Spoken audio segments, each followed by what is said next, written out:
Hi, I'm Sushant and welcome to this online tutorial by Quest. Till the 1960s, we knew about two types of hepatitis: infectious hepatitis and serum hepatitis. This serum hepatitis was seen in epidemics usually following mass vaccinations, commonly seen in the army personnel and ship workers. Dr. Bloomberg discovered a novel antigen in the sera of an Australian patient. This antigen precipitated with antibodies in patients who had acute leukemia, especially who had received multiple blood transfusions. Initially, it was thought that this antigen, known as the Australia antigen, was a marker of leukemia. But it was only after 3 years that it was found to be associated with post transfusion hepatitis. This is what began the journey of what is known as hepatitis B and also got Dr. Bloomberg his Nobel Award. In this tutorial, let's try to understand the serology of hepatitis B. Hepatitis B is a hepatotropic DNA virus and belongs to what is known as HepaDNA type 1 viruses. There are four overlapping genes in hepatitis B, known as the S, C, P, and X genes. HBV replicates in the liver, but it can exist in other extrahepatic sites like the lymph nodes, bone marrow, spleen, and pancreas. Interestingly, HBV relies on what is known as reverse transcription of the DNA from RNA. This DNA is converted into covalently closed circular DNA or the triple C DNA, which can persist within the host long after the serology has been cleared. Now, on infection with hepatitis B, the first marker is HBs antigen. HBs antigen is elevated within the first 8 to 12 weeks of infection. This is an envelope protein of the outer surface of the virion and is the product of the S gene. This hepatitis B surface antigen would be seen in the sera before the symptoms arise or before the liver enzymes start elevating. One should remember that presence of hepatitis B surface antigen is the marker of infection with hepatitis B. Therefore, in cases of acute hepatitis B, which are self-resolving, HBs antigen would be cleared within 1 to 2 months.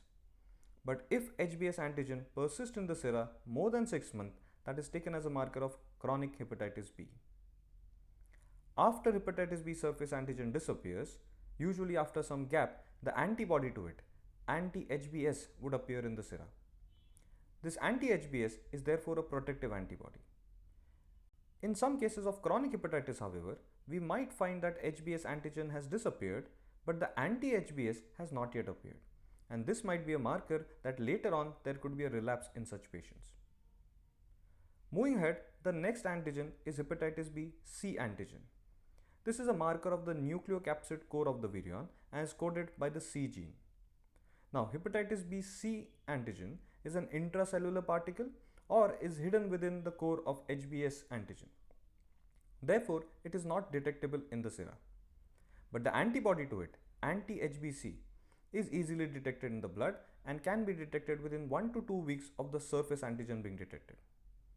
Now, the anti-HBc can be of further two types: the IgM type, which is seen in acute infections, and IgG types, which is seen after 6 months. Important note about IgM type of anti-HBc is that it is useful in the window period. Now let me explain the window period. In patients who have hepatitis B infection, HBs antigen is the first to come, and when it clears off, there is going to be anti-HBs. But between the disappearance of HBs antigen and the appearance of anti-HBs, there is going to be a window period where neither of them is present in the sera. We might miss cases of acute hepatitis B during this window period. At such time, if we look out for anti-HBc IgM antibody, that can be the only marker of acute hepatitis B. Moving to the last but a very important antigen is the HBe antigen. This is detected with or shortly after HBs antigen is detected. It is the marker of a soluble nucleocapsid protein. The C gene, which we saw in hepatitis B C antigen, is the same that translates to form hepatitis B E antigen. But the translation in this case starts from the precore region. Hepatitis B E antigen is a marker of the virus replication as well as the patient's infectivity. Whenever there is a good immune response by the host, there is going to be a seroconversion of hepatitis B E antigen to development of anti-HBe antibody. This seroconversion is usually associated with a fall in the viral load as well. However, in some cases, this might not be true. For example, in patients who have what is known as the pre-core mutants of the virus or basal core promoter mutants of the virus, there can be creation of what are known as quasi-species of hepatitis B. These mutants do not produce HBe antigen. This does not mean that the virus is not replicating. In such a case of a mutant virus, if I look for only HBe antigen, I might find that HBe antigen is negative, but the patient still has a low level of viremia going on. Therefore, in cases who are HBe antigen negative, HBV DNA still needs to be used to look for marker of replication. To summarize, we have understood that HBs antigen is the first marker of infection. It is also the marker of infection that I look out for to see whether the virus exists in the blood. If it persists beyond 6 months, it should be taken as a marker of chronic hepatitis B. On the other hand, antibody to HBs is a protective antibody. HBc antigen is not seen in the blood, but the IgM antibody to HBc is a marker of acute hepatitis B and is useful in the window period of acute infection. A very important antigen is the HBe antigen, and it's a marker of replication as well as infectivity of the patient. If there are any questions, feel free to discuss with me on the app or during our classrooms.